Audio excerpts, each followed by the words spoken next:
விட்டல விட்டல என்கிற கோஷம் ஒலிக்கும் போதே நமக்கு பண்டரிபுர பாண்டுரங்கனின் திவ்ய தரிசனம் கிடைத்துவிடும். அவதாரங்களில் கிருஷ்ணன் எளிமை, பாண்டுரங்கன் எளிமையிலும் எளிமை, திவ்ய நாம சங்க கீர்த்தனாமிர்தம் என்று கலிகாலத்தில் பாண்டுரங்கனின் விட்டல கோஷத்தை விட்டால் வேறு வழியில்லை. இதை அறிந்த சில பக்தர்கள் தமிழகத்தில் சில பாண்டுரங்க ஆலயங்களை ஏற்படுத்தினார்கள். அதில் சிறப்பு பெற்றது 2 ஆலயங்கள் ஆகும்.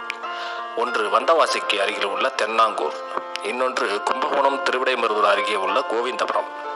போதேந்திர சரஸ்வதி சுவாமிகள் வாழ்ந்த புண்ணிய பூமி இது. இங்கே பிரம்ம விட்டல் மகாராஜ் என்கிறவர் இந்த கோயிலை கட்ட ஏற்பாடு செய்தார். 2003ஆம் ஆண்டு டிசம்பரில் இந்த ஆலயம் கட்டும் பணி துவங்கியது. சுமார் 5000 பேர் அமர்ந்து வழிபாடு செய்யக்கூடிய வகையில் அமைக்கப்பட்டுள்ள இந்த பாண்டுரங்க ஆசிரமம் சுமார் 15 ஏக்கர் பரப்பளவில் உள்ளது. பிரவேச துவாரம், மகாத்வார், வசந்த மண்டபம், மகா மண்டபம், அர்த்த மண்டபம், கர்ப்பகிரகம் ஆகிய பிரிவுகள் கோயிலில் உள்ளன. கோயிலில் அழகான 729 சதுர அடி பரப்புள்ள கர்ப்பகிரகத்தில் உள்ள சலவைக்கல் மேடையில் ருக்குமணி சமேத பாண்டுரங்கன் காட்சி தருகின்றார். கருவறை விமானம் 40 அடி உயரத்திற்கு தளமும், அதன் மீது 92 அடி உயரத்திற்கு கோபுரமும் வடமாநில கட்டிட வேலைப்பாடுகளுடன் கட்டப்பட்டு உள்ளது. வானுயர்ந்து நிற்கும் கொடியும் கோபுரமும் தரிசிக்க ஆனந்தம். விட்டலர் கிருஷ்ணரின் அவதாரம்தான். எனவே இங்கு தினமும் கோபூஜைகள் தொடர்ந்து மேற்கொள்ளப்பட்டு வருகின்றது. சுமார் ஒரு 1000 பசுக்களை இங்கு உள்ள கோசாலையில் பராமரிக்கின்றார்கள். பாண்டுரங்க அவதாரம் ஒரு பக்தனுக்காக எடுத்த அவதாரம். வடக்கே பண்டரிபுரத்தில் ஹரிதாசர் என்னும் பக்தர் வசித்து வந்தார். ஆரம்பத்தில் பெற்றோர் சொல் கேளாதவராக இருந்தார்.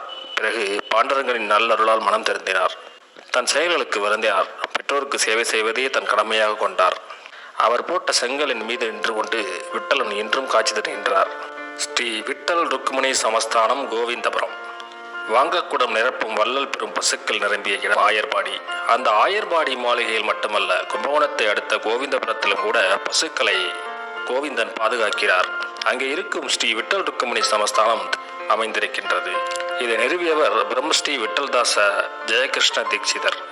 விட்டல் ருக்குமணி கோயிலும் கோசாலையும் இணைந்து காணப்படுகின்ற இடம் இது.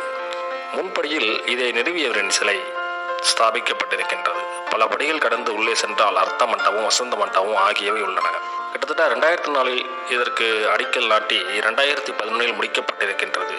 வட இந்திய கட்டிடக்கலை அமைப்பில் இந்த கோவில் கட்டப்பட்டிருக்கின்றது. மத்தியில் உள்ள மண்டபத்தில் 16 லீலைகளை சித்தரிக்கும் சிறலார்கள் செதுக்கப்பட்டமணியும் இடிப்பில் கைவித்தபடி தரிசனம் கொடுக்கின்றார்கள். இவை மிகவும் அழகு மிகுந்த தெய்வ உருவங்கள். தென்னை மரங்கள் சூழ்ந்த புல்வெளியில் அதன் மைய மண்டபத்தில் ஒரு மணிமண்டபத்தில் மாடுகள் வரிசையாக கட்டி வைக்கப்பட்டிருக்கின்றன. இந்த கோகுலம் கோசாலையில் கிட்டத்தட்ட பிருந்தாவனம், துவாரகை, ஜெர்சி பசுக்கள், கிடேரிகள், காளைகள் என 1000 பசுக்கள் இருக்கின்றன. பசுக்களுக்கு அகத்திக்கறி கொடுப்பது நல்லது என வாங்கி கொடுப்பார்கள். ஒரு பிடி புல் தினமும் கொடுத்தாலும் புண்ணியம் என்று கொடுப்பார்கள். கோமாதா எங்கள் குலமாதா என்று சொல்லும்போது அந்த கோமாதாக்களின் பராமரிப்புக்கு ஜாதி என வேறுபாடு இன்றி முடிந்தவரை உதவி செய்யலாம். இந்த ஆலயத்தின் அமைவிடம் பார்த்தீங்கன்னா ஸ்ரீ விட்டல் மந்திர், விட்டல்தாஸ் மந்திர், விட்டல் ருக்குமணி சமஸ்தானம், கோவிந்தபுரம். கும்பகோணத்திலிருந்து மாயவரம் செல்லும் வழியில் திருவிடைமருதூருக்கு அடுத்தபடியாக இந்த ஸ்தலம் உள்ளது.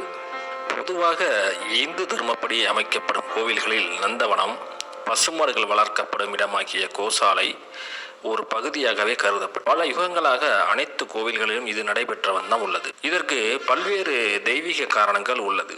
உலகில் உள்ள அனைத்து மொழிகளிலும் தாயை அழைப்பது கன்றுக்குட்டி, அதன் தாயை அழைப்பது